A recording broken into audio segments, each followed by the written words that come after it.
আসসালামু আলাইকুম বন্ধুরা, আশা করি সবাই ভালো আছেন। আর আমার চ্যানেল থেকে জানাই অনেক অনেক শুভেচ্ছা অভিনন্দন। আমি আজকে আছি আমার ধুবড়িতে। তো একটা রাজকীয় বিয়ে খাওয়ার জন্য বিয়ের দাওয়াত ছিল। তো এই দাওয়াতে কিন্তু আজকে আমরা আছি। আর আমার সাথে আছে অনেকগুলো লোক, মানে আমাদের জিপির হয়তো কিছু মিলে আমরা আছি। অ্যাকচুয়ালি বিয়েটা একটা রহস্য আছে। এটা হয়তো কেউ দাওয়াত ছাড়া আইছি, কেউ হয়তো দাওয়াতে হয়েছি, এটা কেউ মাইন্ড করবেন না। তার মানে বিয়েটা হয়েছে আমাদের সাহস সমষ্টির যে বিধায়ক ছিল ওয়াজিদ আলী ডাঙ্গুরিয়া, ওনার পুত্রর বিবাহ। তো বিবাহতে কিন্তু আমরা সবাই আইছি। তো আইসায় কিন্তু যেটা পরিবেশ দেখতেছি, মানে বলার বাইরে, খুব সুন্দর পরিবেশ যেটা ডেকোরেশন করছে। মানে আমার এটা বোধ হয় দ্বিতীয়তম বিয়ে হবো। এর আগে কিন্তু এরকম বড় একটা বিয়ে খাইছি, ওরাও আপনারা ভিডিওতে দেখছেন কিছুগুলো মানুষ। তো এটা আমার সেকেন্ড টাইম এরকম একটা বড় যেটা বিয়ে থাকে তো বিয়ের মধ্যে। তো ঢুকে কিন্তু মানে দেখতেছেন সেই বিশাল বড় কিন্তু ডেকোরেশন করছে, বহুত ফাঁকে থেকে কিন্তু এরকম কিন্তু প্যান্ডেল বানাইছে। তো আমরা সবাই এক লাগে ঢুকতেছি। তো ঢোকার রাস্তার মধ্যে এরকম ভিড়। তো আর কি বলবো আপনাদেরকে, এটা আপনারা নিজেরা দেখতেছেন, খুব সুন্দর।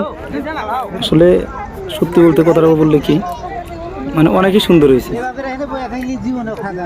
দেখেন আপনাদেরকে এখন দেখাম চতুর্পাশে। বর্তমানে একটু ভিড় কম আছে, মোটামুটি 15-20 মিনিটের মধ্যে দেখতে পারবেন ভিড়, মানে ভিড়ের অবস্থা। আমরা একটু আগে আইছি,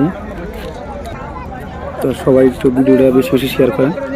এরকম ভিডিও হয়তো সহজে পাওয়া যায় না।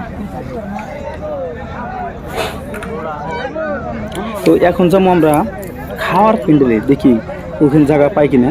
শোনা মতে 2 ঘন্টা পরে লাইন থাকা লাগে, তো একটু যায় দেখি। তো এই সে খাওয়ার প্যান্ডেল। তো আসলে যেরকম শুনছিলাম মানুষের কাছে যে খাওয়াইতে মিনিমাম 2 ঘন্টা 2.5 ঘন্টা টাইম লাগে, মানে 1 ঘন্টা ও চেয়ার ধরে খারাপ থাকা লাগে, মানে অভাবনীয় পরিস্থিতি আপনি নিজেই দেখতেছেন।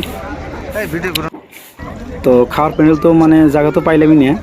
তো 2 ঘন্টা 2.5 ঘন্টা খাওয়া থাকা সম্ভব না, যার জন্য ভাবলাম যে একটু ঘুরে দেখি। তো এইখানে এসে দেখি এই সাইডে একটা কিন্তু পানির হয়তো কি বানাইছে, খুব সুন্দর পরিবেশ। কিন্তু নাই ফার্স্ট টাইম খাইতেছে, আবার খারা খারা ও যে খা রে আল্লাহ, খাও খাও খাও খাওয়ার জন্য লাইন ধরছে। এইসব স্বভাব চৌধুরী আরও ওনার হবু বধূ, এনাদের দুজনের উদ্দেশ্যে আমাদের বিয়ে করা আসা। তো দেখতে পারতেছি খুব সুন্দর। বাইরে ভাই কি অবস্থা, ভাবলাম যে একটু পরে খাই, ভিড় একটু কমবো, কিন্তু একটু পরের কথা ভাই ভাই এখন মানে খাওয়ার কোনো সিস্টেমই পেতেছি না। মানুষে খাইতেছে এরকমভাবে ঘর বোঝা হইয়া মানুষ দাঁড়ায় রয়েছে, মানে 4টা করে সিট আছে, 4টা-5টা সিট আছে, ওখানে 10 জন করে দাঁড়ায় রয়েছে। কীভাবে খাওয়াটা সম্ভব? এখন তো অবশ্যই না খাই বাড়িতে যাওয়া লাগবে। খাবার না পাই ঘুরে আসলাম যে এখানে মিষ্টি, জিলাপি, পকোড়া এগুলো খাই। তো এইখানে এসে দেখি আরও ভিড়ের ভিড়, বাপরে বাপ কী কম, মানে ঢোকারই কোনো চান্স নাই। তো ভিডিওটা অনেক লম্বা, এগুলো আজকের মতো সমাপ্ত করছি। আল্লাহ হাফেজ।